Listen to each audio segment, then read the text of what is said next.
Welcome into another edition of That's Deep. I'm Tommy Z, joined as always by Johnny Bravo. Johnny, last week's card was probably our worst card in a couple months. We're looking to bounce back here. I think this card looks a little bit better. How you feeling coming into this one? Do you feel the same as I do, hopefully? Shaky card last week wasn't the greatest. Hit a couple winners though, wasn't the worst, but yeah, it wasn't the greatest. And we got a card in Mexico here, Elevation, so should be interesting. Yes, sir. We got a lot of Mexican fighters on the card. We are at Elevation, which is always interesting. I think there's some pretty good spots. I'm looking forward to this one. Definitely feel like it's a good bounce back card for us. But let's jump right into it. Our first fight on the card is in the lightweight division. I can't get this to expand, so we'll just have to do it like this. We've got Markel Medeiros taking on Austin Hubbard. Medeiros, relatively newcomer to the UFC. We've seen Hubbard around for quite a few years. He's kind of been that lower level gatekeeper, solid all around. He's had some tough decisions in his career. He could have a couple more wins on the record. Taking on Medeiros, who's got some pretty good pop, pretty decent overall. What are your thoughts on this one?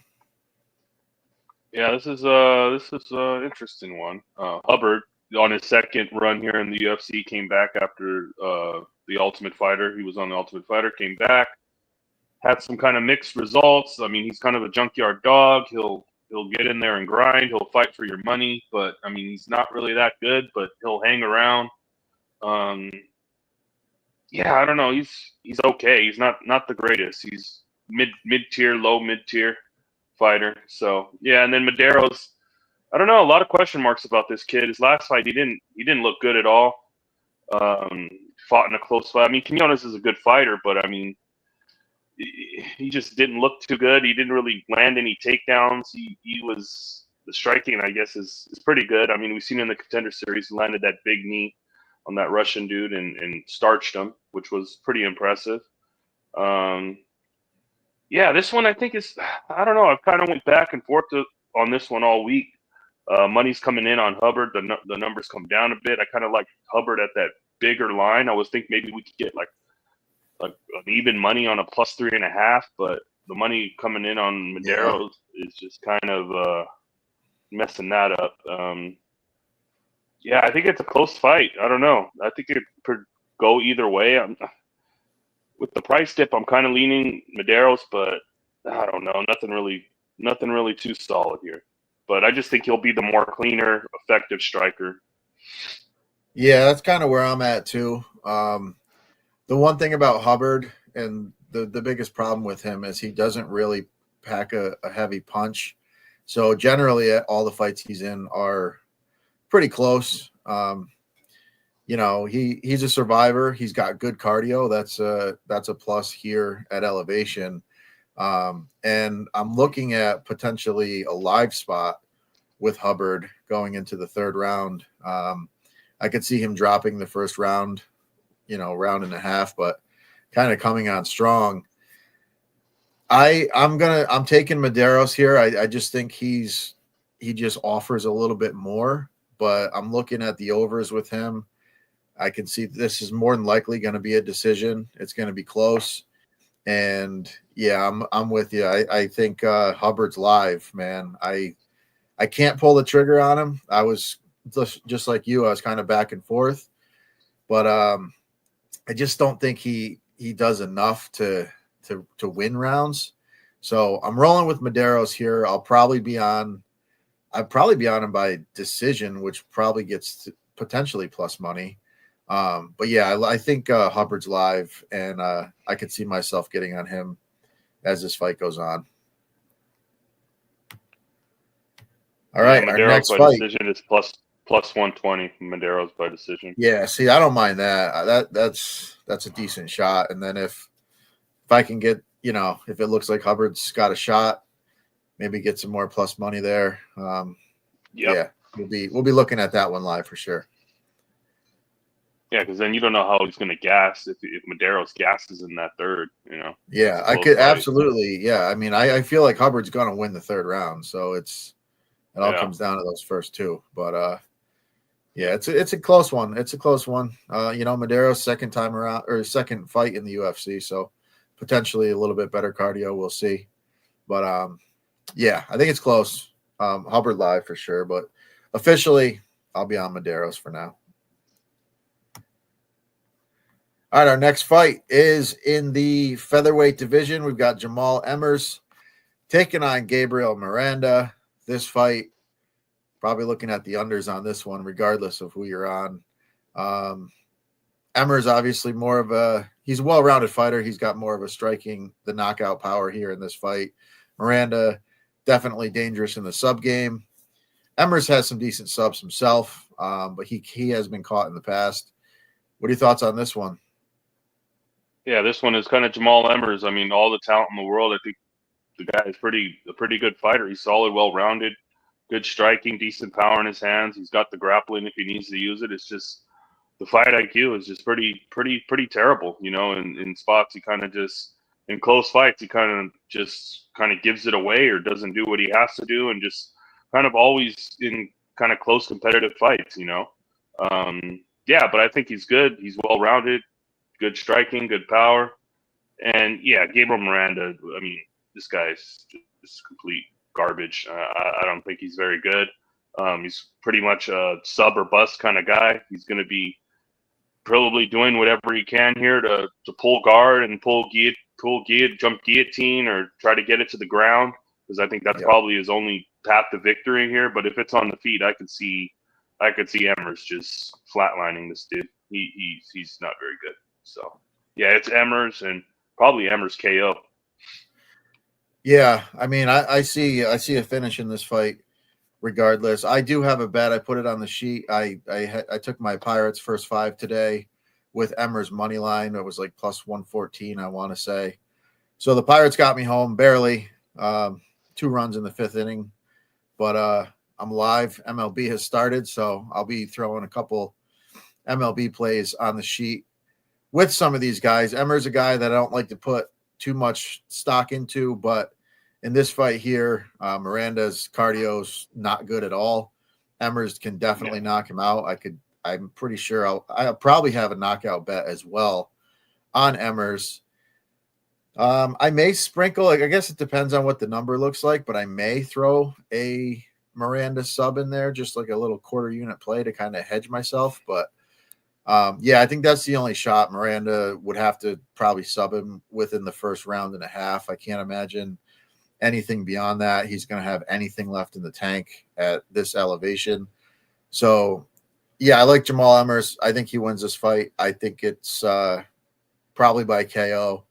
I don't see this fight finishing regardless of the result. But, yeah, Emmers is the play for me. All right, that brings us to our next fight. In the lightweight division, we've got Rafa Garcia. Actually, I think it's Rafa. I don't know. Rafa Garcia taking on Vince Pichel. Pichel is old, man. He's 42. Garcia, good volume, comes forward, puts a pace on. Vince Pichel's tough as nails. You know, he's been around. He's another junkyard dog. Garcia, pretty sizable favorite here, mostly, I would say, because of the age. He's coming off a KO loss to Grant Dawson, where Grant just kind of grounded him out and just elbowed him from hell. And, not the best look, but Grant Dawson's kind of a beast. So what are your thoughts on this one? Yeah, this one, I mean, Rafa Garcia, I mean, he's okay. I mean, kind of like mid-tier kind of fighter, just decent everywhere. I mean, he's got grappling in his back pocket. I mean, leg kicks are pretty good. The striking is decent. You know, he's a good fighter, but I mean, I don't really see him being more than like a mid-pack UFC fighter, you know? Yeah, but he's okay. He's good. And, you know, Vince Pichel is, 42 years old. He's been here a while. We know what we're getting out of him. He's old. I mean, this is probably his retirement fight, but he is kind of one of these junkyard scrappy dogs that'll he'll hang around and make it competitive. You know, the Bonfim fight, you know, he hung around there, and you know, a couple other fights where he's looked competitive. You know, it's just the longer the fight goes on, the output slows and he kind of slows down, and that's kind of, you know. But early on, he's, you know, he's trying to work and, you know, land some strikes, and he's effective at times. Yeah, he's a guy that's hard to finish. I don't see Hoffa having the power to finish him on the feet. Maybe if he, you know, got him down, maybe got in like a crucifix or something, or like got some kind of position where he just couldn't defend himself. But I think Michelle's pretty tough. I don't see Rafa knocking him out. So I think this probably goes a long way. And I could see, I mean, this is another one where a +3.5 would be interesting to me on Michelle. I don't see Rafa dominating until the post. Yeah, I don't see Hoffa dominating and winning every round like 30-27. You know, I could see Michelle stealing a round, but ultimately I do think Rafa wins. But -500 is something I can't really get down with on Rafa Garcia. Yeah, maybe Garcia by decision. What's that? Yeah, it's -150. So it's like, you know, I don't know. I mean, I like Garcia. I think he wins. Just the volume's there. You know, he's got good cardio. He pushes a good pace. But again, yeah, I like the overs. I was looking at trying to tie him to something as well, because I'm pretty confident he wins the fight. I think more than likely it's a decision. So yeah, that +3.5 is definitely live on the other side. So the way I look at it, I think Garcia wins. It's probably by decision. If it's not, it's probably a late finish. So even if you're, you know, maybe tie the over 1.5 to, you know, him with over 1.5 in a parlay somewhere. But even that, the over 1.5 is not going to really get you much. No. Yeah, I think Garcia with the overs, and it's not a bad thought to go with the +3.5 on the other side either. So it's going to be a relatively close fight, competitive fight. But yeah, Garcia, probably the volume's going to be there. The later output's going to be better on his side. So it's Garcia for me. And yeah, we'll leave it at that. All right, our next fight is a pretty interesting one. Got the women's strawweight division. Lupi Godinez taking on Julia Pilastri. Pilastri, she's got some pretty decent striking. She has a decent ground game as well. She does have a decent top game. Lupi is, you know, she's a decent striker. Generally looks to grapple, but her striking is pretty solid. I think this is another one that's going to be pretty competitive. Lupi, a decent sized favorite here. She's, you know, the hometown fighter, so you got to look at that as well with the judging. Another one I think is going to be competitive. What are your thoughts on this one? Yeah, this is one I kind of went back and forth on too all week. I mean, you know, Lupi's, I mean, she's well-rounded. She's got some good boxing. I mean, she really has good wrestling when she wants to use it. It's just another one of these girls that is like her fight IQ. It's like whenever she has an advantage in a fight, she never fights to that advantage. She always keeps the fight close. Every fight's always close, you know. But she's pretty talented. You know, she's fought some pretty tough competition, you know, in the UFC. You know, the last fight against Dern, I mean, she looked okay, but I mean, she kind of got outstruck on the feet by Mackenzie Dern, who is making improvements on the feet, but I would think Lupi would have had the advantage there. Yeah. You know, in the Angela Hill fight, she didn't wrestle when that was a clear path she could have took. I mean, everybody takes down Angela Hill, you know, so she didn't use it there. She lost a split decision there, and you know, I think she lost. Did she lose? Yeah, she lost that fight, right? Yeah, I believe so. So. Yeah, I mean, a lot of close fights, a lot of, you know, just a lot of splits, you know. Yeah. But and Pilastri, I mean, I've liked what I've seen from her. She's scrappy on the feet, you know, but her problem here is she can't really stuff a takedown. You know, she has good striking, you know, good Muay Thai clinch, good strikes in the clinch. She's, you know, knees to the body. She's a good striker, you know, but she can be taken down, which is a pretty significant concern here, because I think Lupi can probably get a takedown whenever she wants here. But it's just, does she do that, you know, or does she want to stand on the feet, and Yeah. bang it out with this chick and make it a close fight. Loopy has a clear edge here. Man, it's just hard. I mean, it's just hard. Now all the money's come in on Loopy. She's minus 280 now. So it's like the decision's minus 160. So it's like, man, you got to pay a price now to get on Loopy because everybody's betting her now. Yeah, I don't know. This is a tough one. I think Loopy wins, but she always fights in close fights and always fucks me now. So I don't know. Yeah. I got to think about this one a little more. Yeah. So But I we think have kind of the same thoughts on wins. this fight, man. Because I was tempted to go with Pilastri, just overall take the dog shot. The one thing that's kind of kept me off of that, though, is the fact that we are in Mexico City. I feel like the judging is probably going to be skewed towards Loopy here. I think it's going to be a close fight. Again, Pilastri, I expect more money to come in on Loopy, just, kind of because of the situation.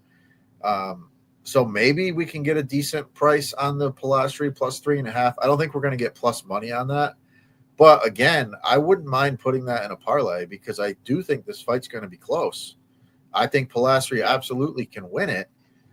I'm going to pick Loopy to win. Just, circumstances. Mm-hmm. I do think Loopy is a good fighter. When she fights at her best, she's very good. When she gets the wrestling going and she has that top control, she is very good. But, Pilastri, like you said, she can be taken down, but she can get on top. And when she does, she lands some pretty vicious elbows. She's pretty active from the bottom. She doesn't really work her way up, which I don't like, but she will throw elbows. She will throw up submissions. She is active. All in all, I think Loopy probably edges it out. But yeah, I think Pilastri's live. I think she probably wins around here. I think it's close. It's just another Loopy fight where you're not going to be comfortable the whole time. And Loopy is the official pick for me, but I think Pilastri is very live in this one. Yep. All right, our next fight, another good one. Featherweight division, we got Christian Rodriguez, who's been the bane of my existence. I think you're probably in the same boat with him. Taking on Mel Costa. Costa, it's a pretty well-rounded guy. He's got good submissions. He's got good striking. Got a lot of experience. Rodriguez has kind of been a prospect killer. Whenever he fights a guy with solid UFC experience, he kind of, that's where he kind of falls apart. This is a similar situation. Costa, he's got some good UFC experience. He's got some good experience overall. I mean, he's got a lot of fights. Close competitive fight here. What are your thoughts on this one? Yeah, this is an interesting one. Yeah, Christian Rodriguez, a prospect killer. I mean, I think every time I was on Rosas, I was on Bashi, I was on Bulgarian. Every single one of those fights, I can't seem to, get this guy right. He's a tough guy. He's pretty well rounded. I mean, he can push a pace, but we've seen him kind of slow down in fights later on. Yeah, he's got some decent wrestling, some decent skills. I mean, he's a good fighter, but it seems like whenever he fights like these kind of guys like Costa, he kind of fights at their to his competition.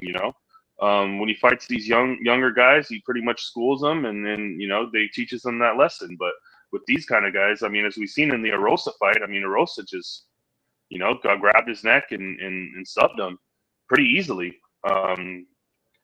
And Costa, he's a tricky guy. I mean, he's a good striker. He's got good body kicks, good leg kicks. He's got some wrestling in his back pocket.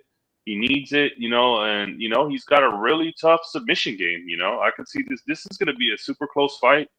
I could see it going either way. You know what? Give me Costa here. I've been on the fence all week. I'm going Costa here. I'm going to wait to bet this because people just keep betting Rodriguez and it keeps going up. So, yeah, give me Costa.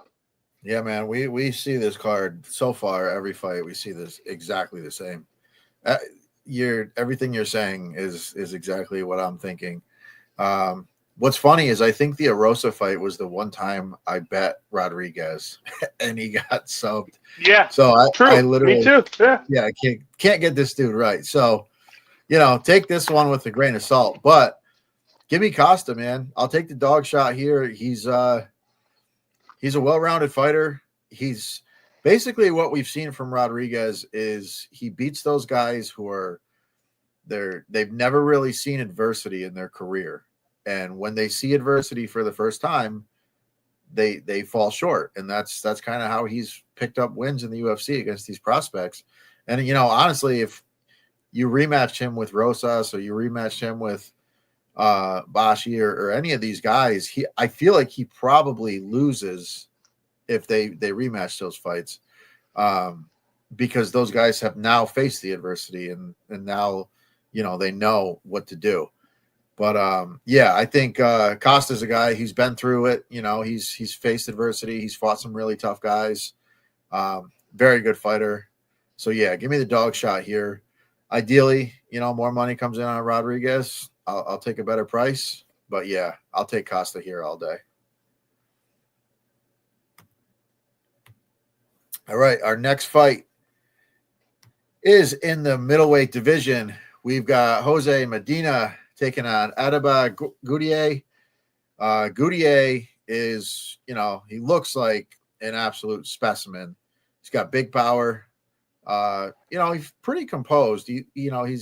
I do still have a little bit of question marks what his cardio could be late. And this could be an interesting fight to test that, because Medina is a guy who, you could beat this dude with a bat and he still hangs in there.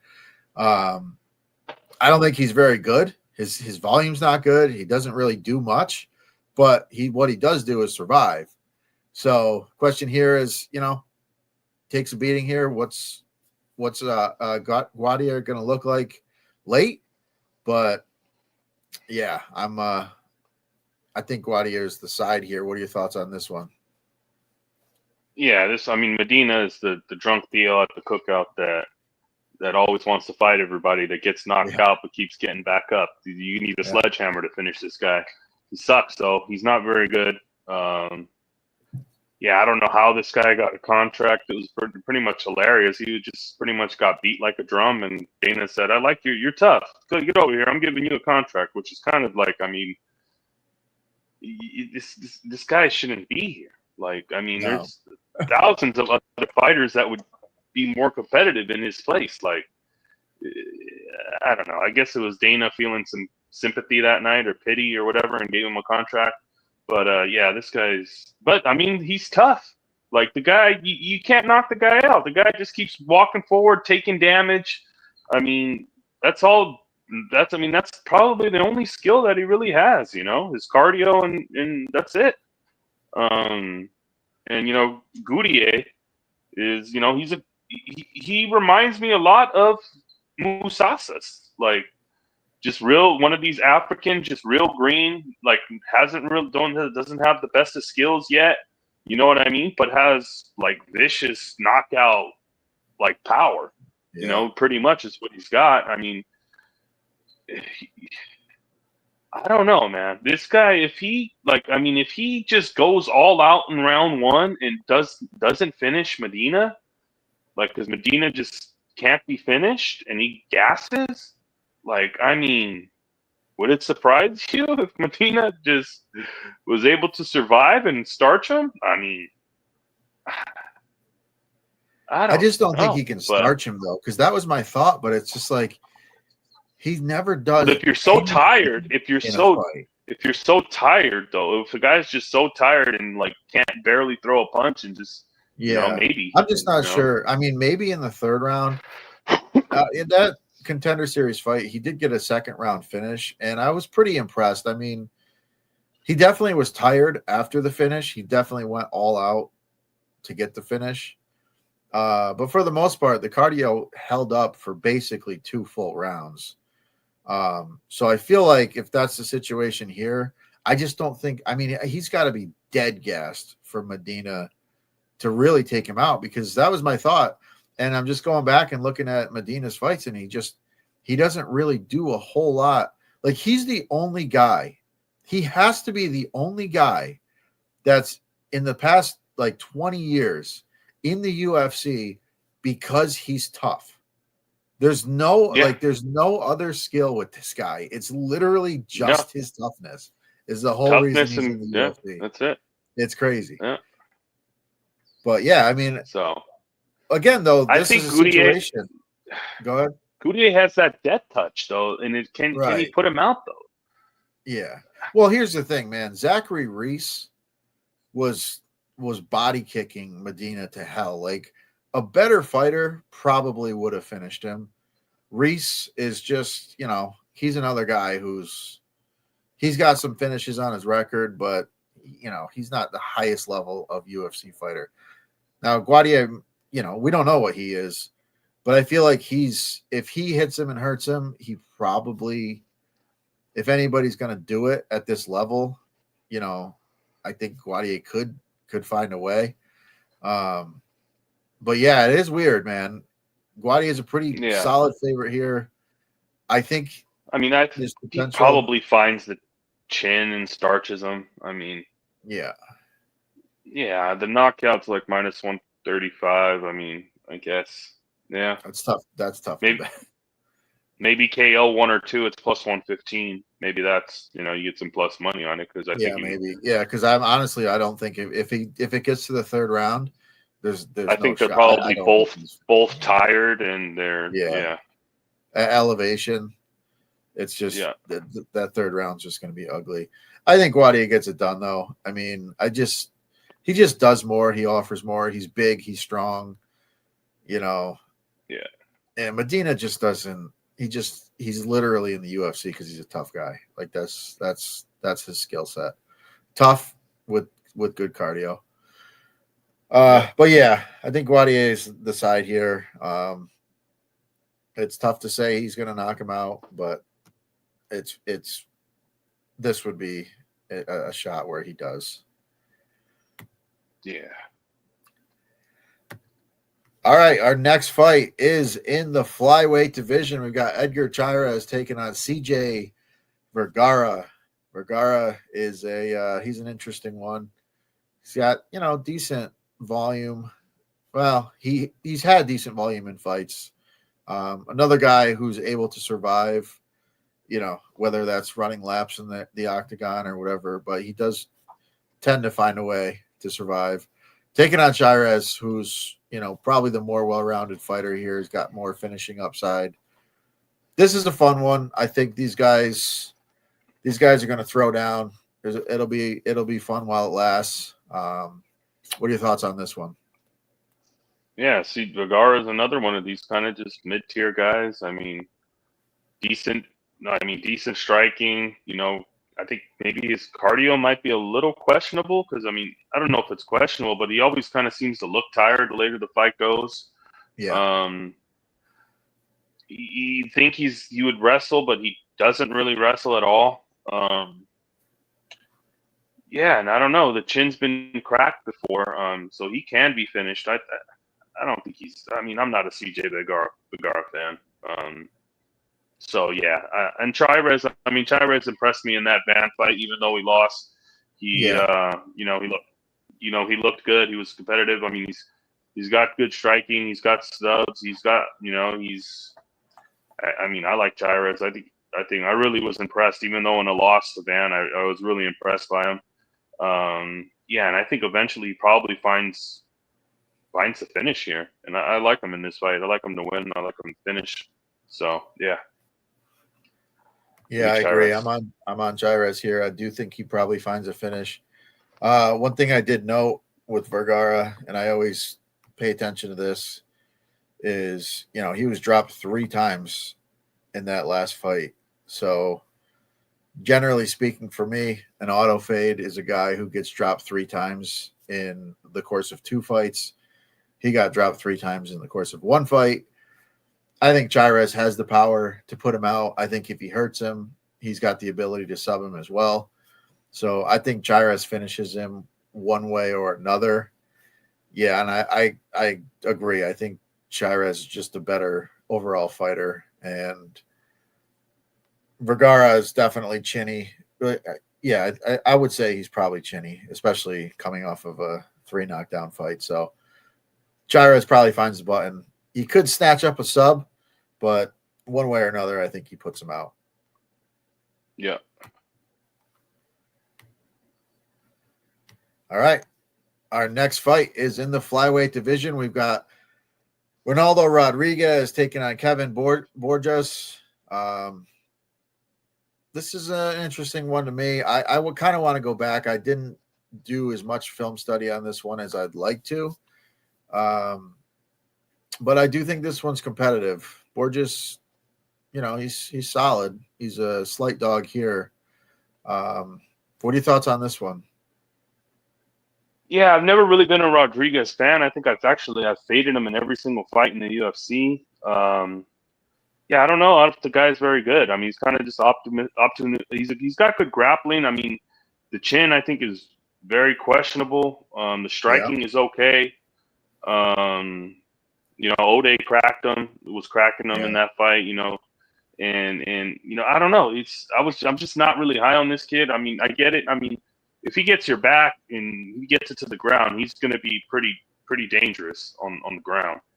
But on the feet, I think he can be cracked. And Boras, I mean, I like his striking. It's pretty clean and it's pretty crisp. He throws nice combinations to the head, to the body. He's a good striker. It's just he kind of slows down in fights and kind of just kind of seems to that's one of his things. He can be taken down, which is a concern. Here. That's my big concern about backing Borjas here. If it was on the feet all day, I would take him. But I don't know. I'm not high on Rodriguez, so it's like, why am I going to bet him now when I faded him in his last 2 fights? And I think this is a pretty even fight here. Yeah, the pick for me is going to be Borjas, even though Rodriguez is at home and he's at home, so he could get, if it's a close fight, he could sneak out that decision. But yeah, the pick for me is going to be Borjas here, just keeping it on the feet and maybe landing a combination and touching the chin. Yeah, I mean, that's how I was leaning too. Like I said, I still want to do a little bit more film study on this one because I don't really like to make picks unless I really feel like I've watched the film. But I do feel I kind of know what we're getting here.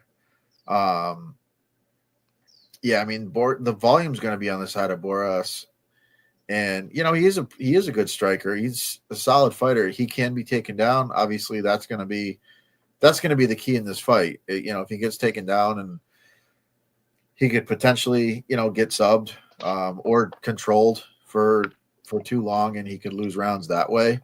But I think it's a close fight, and I agree. I think the dog shot's worth it here. I think the volume's going to be on his side. And what's that? It's a pick'em, right? Last time I seen it was a pick'em. Last night I looked, I thought he was like plus 120, which is pretty close. But yeah, I think it's like 3 days. I think he's the hometown fighter. That's definitely that can go a long way. So yeah, I agree. I'll take the shot here on Boras. And he's plus 120 now. Yeah. Earlier in the week it was a pick'em. Yeah, I think he's live in this one for sure. Yeah. All right, our next fight is in the bantamweight division. We've got David Martinez making his UFC debut, taking on Simon Oliveira. Oliveira has not fought in a couple years. A guy that really, since joining the UFC, has not been very active. Got finished in his last fight. Martinez looks like a solid prospect. Again, he's making his debut, so can never be overly confident. But he's a pretty sizable favorite here, and I would think for good reason. What are your thoughts on this one? Yeah, this is an interesting one. Martinez, I mean, from what I've seen, I mean, I think he's pretty decent, good young kid fighting from Mexico City, actually in his hometown. in Mexico Yeah. City. So I mean, he's acclimated to this altitude. I mean, he lives here, so I mean, he's not gonna have a problem. I really like the kid striking. I think he's really crisp and clean on the feet. He's got potential. I think 26 years old. I think the kid could be a problem. He's got a lot of potential. And Yeah. yeah, this is fucking. Who's he fighting? Miranda? No, not Miranda. Fucking. Fuck, I forgot his name. Who's he fighting? Oliveira. Oliveira, but yeah, Simon Oliveira. Yeah, good. Good Muay Thai striker. Another guillotine merchant. He does have slick subs. He will pull for that guillotine. But not durability, not very good. Cardio, very suspect. Slows down here. Guy hasn't fought in 2 years. Daniel Marcos absolutely destroyed him with body kicks and put him down. Yeah, I mean, he's a decent striker, but I just think on the feet all day, Martinez is just going to be one step ahead, crisp and clean. And yeah, he's going to be able to put that pace. And I could definitely see Oliveira gassing here late. And I think the 2-3 KO here for Martinez is probably what I'll be on here. Yeah, Oliveira just is another one of these guys that just, I don't know, sucks. Yeah, this feels like a setup fight. I mean, the dude's from Mexico City, come in here, get a big win in front of your hometown. Yeah, I think this feels like a setup fight. So I agree, man. And I honestly, I don't, the cardio, everything with Oliveira, there's just so many reasons to fade him in this fight. A lot of time off. So yeah, we are on the same page on this one. All right, our next fight is in the bantamweight division. We spoke about him earlier. Got Raul Rosas Jr. taking on Vince Morales. Morales, another guy who is, he takes damage. He takes a beating. He's tough as nails, but he just takes a beating in every single fight. Rosas Jr., I was a little disappointed in his last fight. I thought he was going to finish Orichi Lang. I thought he'd sub him at some point. Wasn't able to do that. Second round, he didn't even go for, he went for a takedown, got stuffed, and stayed on the feet. Late in the fight, he started getting his grappling going again, and it looked like he probably could have finished him if he had just grappled the whole fight. The kid's young. He's very young. Helwani mentioned recently he's still got 3 years and like 4 months before, he could beat John Jones' record of being the youngest champion. Obviously, he's got a long way to go to get there. But he does seem like he's growing. He did take that loss a couple fights ago and seemed like a decent learning experience. Seems like his cardio's improved. What are your thoughts on this one? You want to know my thoughts? Yes, sir. Yeah, Rosas, I mean, he's a good young prospect. He's got that grappling and that sub game. And I think the Richie Lang fight, I think he didn't really have anything to fear in that fight. So I think maybe he was testing out his striking and working on that part of his game. You don't really like to see fighters. You really don't like to see fighters do that when you got to bet on them to finish, when they go in there with no fear and kind of want to, because he does need to work on his striking and get better there. He was training down in Mexico with Eddie Reynoso, who is Canelo's trainer. So maybe, working on those hands, getting them more sharp, that's, probably what he was trying to do in that fight, but yeah, the kid's got a lot of potential. I'm kind of, he took that loss to Rodriguez, and he kind of learned from that, and he's he's looking good, and yeah, I think, and Morales is one of these veterans that, I mean, just can't win a fight in the UFC. I mean, the guy's been here like twice and just can't seem to, he seems like a decent fighter, but I mean, he's low volume. He can be taken down and controlled, which is a clear path here for Rosas. I think Rosas can pretty much take him down at will and just ragdoll him and do whatever he wants, I mean, but Yeah. the fear is that Rosas maybe, we have seen him gas before in the past. This is at elevation, so maybe if Morales hangs around and survives the grappling exchanges later on in the fight, then maybe he can win some exchanges on the kid, on the feet if he can't land takedowns, but I don't know. I think this is Rosas all day. I think this is a setup fight for him. He was supposed to fight Rob Font, I think, on the Seattle card, but Yeah. didn't take that fight, and so now he's got a good fight in Mexico against Vince Morales. I think he can take him down and pretty much ragdoll him, get his back, and I think he could choke him here. I think he could sub him. So, yeah, I think it's Yeah. probably Rosas by sub. Probably just have his money line in a parlay, but what number is that now? Oh, it's all the way up to 500 now. So Yeah, it's getting big. yeah, it's getting big. So yeah, Rosas wins probably by sub. I agree. I think he finds a sub in this one. At a minimum, I do Plus think he probably 250 finishes too. it. Plus 250 for the sub. Oh, baby. Yeah, that's not worth it. Yes. That's worth a shot, I think. Yeah. Yeah, I just think he showed last fight that he has the cardio to go. I mean, the takedowns that he used in the Arichi Lang fight in the third round were, he just kind of ragdolled him. He grabbed the hold of him and said, it's time to take you down. And he took him down. And Arichi Lang is not a terrible fighter. He's not the best, but he's a pretty solid dude. And to go 3 rounds and basically do whatever he wanted in that fight, that shows that Rosas has matured a little bit. And the striking has come a little ways. He's definitely improving in that game, in that aspect.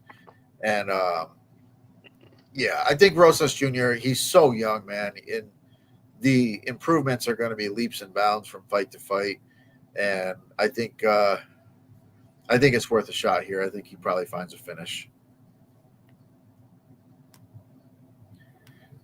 All right, our next fight is in the middleweight division. We've got Kelvin Gastelum taking on Joe Pyfer. And, again, Pyfer, pretty solid favorite here. Gastelum he's another guy. He's tough as nails. He's been in there with the best of the best. He's a guy who, you don't always know where he's at motivation-wise. When he's on, he looks great. Obviously, he's older now. He's been through some wars, and you can kind of see that.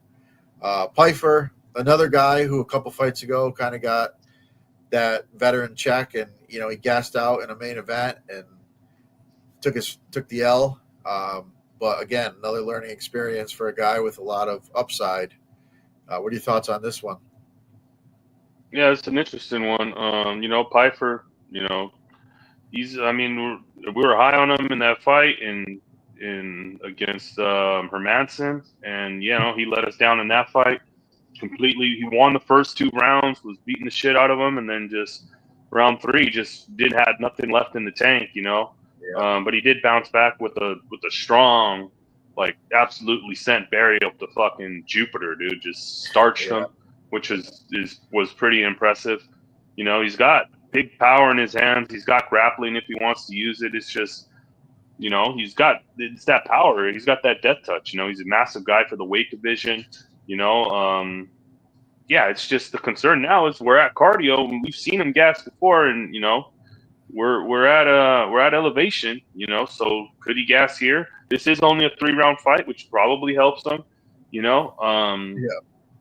But Kelvin Gastelum, I mean, what to say about this guy? The guy is kind of a clown. I mean, what he did last fight. I mean, the fight was for 170, then 175, then 180, and then it's 185. Yeah. So it's like the dude's undisciplined. He was making YouTube videos, eating tacos a month out, and just not really caring, But he did win that fight, pretty easily against D-Rod.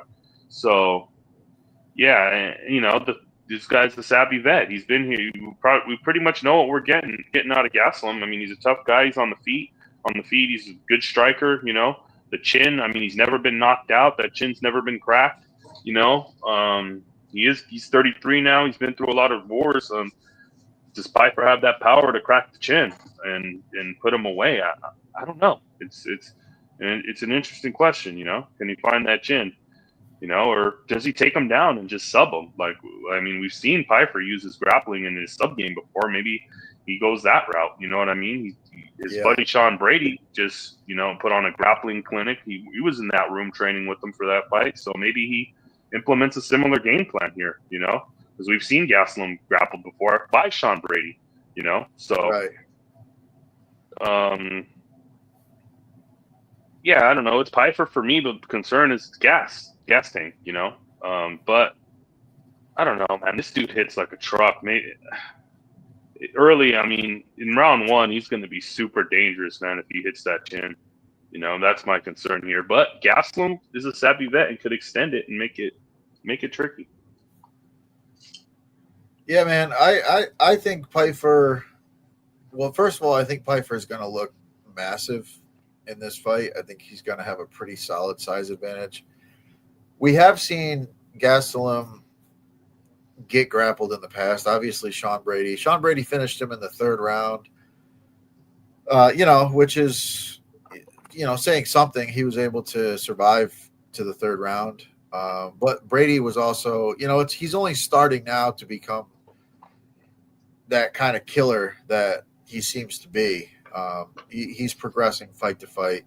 And like you said, I mean, these guys obviously were training together, Piper and Brady, for the lead up to that fight last week, and obviously this fight here. So the grappling is definitely going to be a part of it. Piper has big power. The grappling advantage will be there. I do think he's live for a sub. And again, when these guys lose, when they're coming up on a tear and they get, I don't want to say fraud check, but that veteran check, a guy like Jack Hermanson, not an easy out. He's been in there with the best of the best. He's been at the top of the division for a long time, and Joe Piper found that out.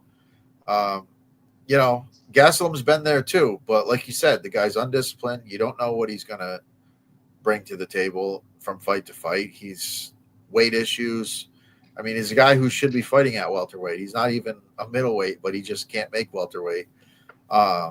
So yeah, I just think all roads lead to Piper just kind of putting on a pretty decent show here. And I think Piper probably, it's tough to say. I feel like Piper's going to finish him. I feel like he's going to sub him, but it is Kelvin Gastelum, so it's tough to really to be overly confident in that.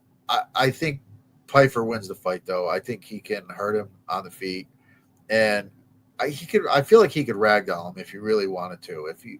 If he really came in with a wrestling game plan and the cardio checks out, he's probably going to ragdoll him. So, yeah, I like Piper here. I think he is the rightful favorite. It's pretty heavy line, but I do think he should win this fight. And Gastelum, at some point, he's just going to kind of fall off a cliff just because he's not really a professional at this level. So, yeah, give me Joe Piper here.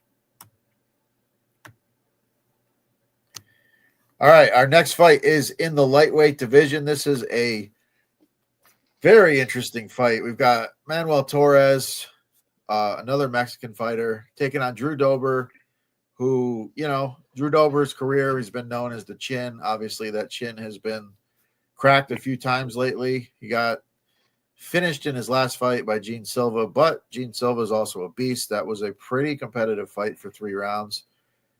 Torres got beat pretty bad, got knocked out pretty bad by Ignacio Bahamondes in his last fight. Bahamondes, another guy, big guy, good power overall, seems to be rising through the ranks. This one's tough for me, man. I'm not sure I can trust Torres, but I don't know how far I can trust Dober either. This is going to be a war as long as it lasts. I don't think it lasts. I don't think we see a decision here. What are your thoughts on this one? Yeah, this is going to be an absolute fucking banger here. I mean, these guys are going to go to war. Every Drew Dober fight is a war pretty much. and Torres, he'll oblige. I mean, he's all gas, no break, just walking forward. He'll eat one to give one. He'll fucking. It's just he's either gonna finish you or get finished, which is leads to an exciting fight. Yeah. We've seen the better Bahamondes absolutely destroyed Torres in his last fight, but before that, he was destroying dudes and taking them out. He's got grappling in his back pocket if he needs it, which would be a path here for him here, because we've seen Dober grapple before. Maybe if he gets him to the ground, he could find a sub here, Torres.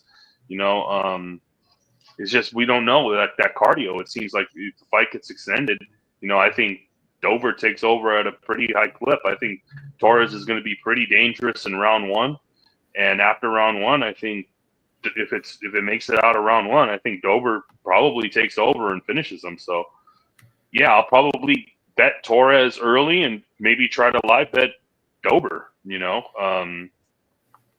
I don't know. This is a tough one for me because I kind of like both of these guys. They're both action guys, so it's like, Yeah. Man, I could see him getting. I could see Dober getting starched, man. I don't know. That chin was cracked by Frivola. He took a lot of damage in that Silva fight. He's getting up there in age, man. I don't know, man. I think I see Torres landing something big early, man, and putting Dober away. So yeah, the pick for me is going to be Torres. Yeah, I kind of feel the same way. I wanted to go Dober here, and same here. Earlier, before taping it, I'm like, okay, Dober as a dog, okay. Yeah, it's tough, but again, like you said, man, if we get into the second round, it becomes interesting because we do know Dober has the cardio, and he packs a punch for 3 rounds. Like, there's no doubt about it. Yeah, I agree, man. I think I've got to go with Torres here. He's got the size advantage, which is going to help as well. He's going to be dangerous early. As the fight gets longer, Dober definitely gets the advantage here. But, Torres could snatch up a sub too. We saw he subbed Chris Duncan, and, Chris Duncan, outside of that fight, he's just finding a way to beat everybody. So, you got to put a little bit of stock into that fight. And yeah, like you said, Dober's not an old guy by age wise, but by fight wise, he's getting up there, man. He's been through some wars. Even the fights where he wins, like the Terrence McKinney fight, was getting pieced up and survived, knocked out Terrence McKinney. The Bobby Green fight was getting absolutely torched. Survives, knocks out Bobby Green. Eventually, we see it, and we saw it with the I can't even think of the guy's name who knocked him out. Frivola knocked him out. Yeah. Gene Silva got to him late. So at some point, that cut was nasty. That's why they stopped. That's true. Yeah, but he was putting a pretty good beating on him, landing some big shots, heavy shots. Dober's a tough out, and he's going to be live late. But I have to, for the purposes of picking a side here, I'm going to have to go with Torres. I think the size is going to come into play. I think the grappling could come into play, and I worry a little bit about Dober's durability at this point. If it goes longer, I will probably be clicking the button on Drew Dober. But as of right now, Torres is going to have to be the pick for me.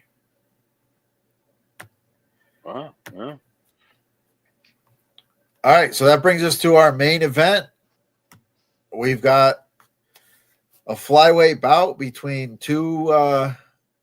We got a former champion and a former title challenger, Brandon Moreno. Long reigning champion. He's been in a lot of wars, a lot of championship fights. Taking on Steve Erceg, who was kind of fast tracked to the title shot.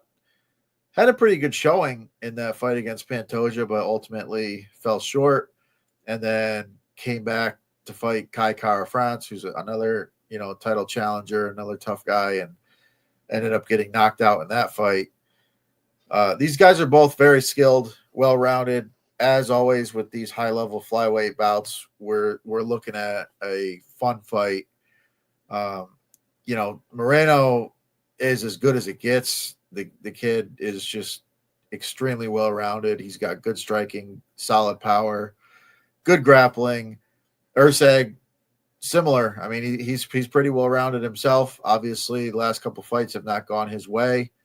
But what are your thoughts on this one? Yeah, I mean, this is a pretty good fight, pretty fun fight. Erceg, I was high on the guy, and then they gave him that title shot. Even though I was on Pantoja in that fight, he showed a great account for himself. It was a close fight, and then that fifth round, he loses position and loses that round. Or else he probably might be champ right now. Yeah, he Who had a knows? shot. He's well rounded. He's got decent striking, good striking. He's got optimistic like grappling. He jumps on the back pretty fast. He's got good decent grappling. Yeah, the kid's a good fighter, but I don't know if they're maybe rushing him here too fast. Like, I mean, you have the Pantoja fight. You get your chin absolutely destroyed by Kai Caro, and now you're coming in here at elevation to fight Brandon Moreno in Mexico. It's they're rushing the kid too. This will be a three-fight losing streak, and it's like all his momentum will just be gone. It'll be cooked. It's like, man, I'm an Erceg fan. I like the kid. And Brandon Moreno, big Brandon Moreno fan. Great fighter. Went to war with Figgy those 4 fights. Can't get over the hump with Pantoja. 0-3 against Pantoja, even though that last fight was a tough fight. It was a good fight. It was a war.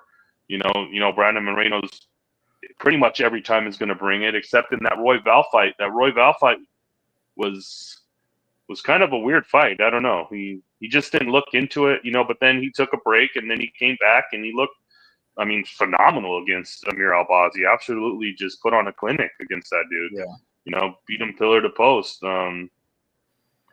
Yeah, I mean, I like Moreno here, and the momentum I think it's just on his side. I think he's at home. I think he's known he's been going to be fighting here. Erceg, this is kind of a late replacement fight. So yeah, I mean, I think just Moreno he's got the momentum. I think he's just better everywhere. And I think it's going to be a close fight, but I think Moreno probably edges out a decision. But yeah, give me Brandon Moreno. Yeah, I agree. I'm a big I'm a big fan of both guys. I like Moreno.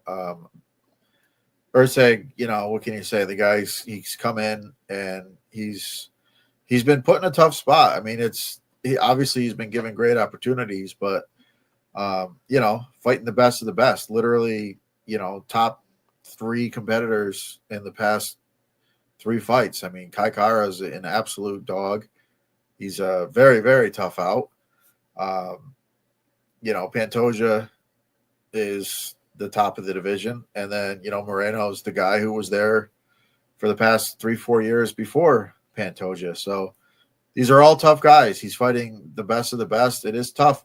You worry a little bit because, we've seen this with guys like Darren Till. Darren Till was rushed and, the next thing you know, he can't win a fight and he's cooked, and now he's not even in the UFC anymore. So I hope that's not the case for Erceg. I think the kid's really talented. I think he's got a lot of upside. But yeah, man, I think Brandon's gonna do the job here. I think he could hurt him on the feet overall. He can wrestle. It's going to be close, competitive fight. I think it'll be a great fight to watch, but I think Brandon Moreno is just the better fighter here. And, like you said, that Roy Val fight definitely didn't seem like himself, maybe a little bit of burnout, took a little bit of time off and absolutely looked like $1 million. Albazi had no business being in the cage with him that night. Yeah. And that's just because Brandon Moreno is really that good when he's on. He is that good, and I think he's just gonna be a step ahead in this fight, and I think he gets the job done. I do think it goes long. If you look, you can bet the over 2.5, bet him by decision. I do think there's an outside chance that he does land, crack that chin, could potentially get him out of there. And he's got opportunistic submissions as well. But I think for the most part, Erceg is very durable. So I like Moreno here. Overs potentially by decision. I'll probably bet him over 2.5, just to kind of be a little bit safer. But yeah, I think Brandon Moreno gets the job done. And he works his way right back into that title picture. And maybe somebody grabs the belt from Pantoja and he can beat somebody else for the belt. But yeah, Moreno is the pick for me. And again, fun fight. Love this fight. And overall, good card. I think it's going to be fun to watch. The Mexican crowd's going to be great. And I think we're going to see some finishes for sure because of the elevation. So it'll be a good one to watch. And I'm looking forward to it. Yep. But yeah, that's it for us. Obviously, today is opening day in MLB. So we've got MLB back. We've got March Madness going on. We've got live shows basically all through the weekend. We've got the boys live for the March Madness tournament. We're going to have all the NASCAR races this weekend, obviously the fight card. So if you're not already signed up, sign up. NASCAR is back is the promo code. Get a free week. And we're all, we've got great guys in all the sports. So it's a great value. And come watch the lives with us and bet live with us and sweat it out with us. And that's it. I feel like I'm kind of rambling here. So Johnny, if you got anything else, let us know. If not, we'll get out of here. Nope, that's it. Chee-wee-wees. All right, guys. Thanks for tuning in. Share this video with a friend. And as always, good luck this weekend. And let's cash some tickets.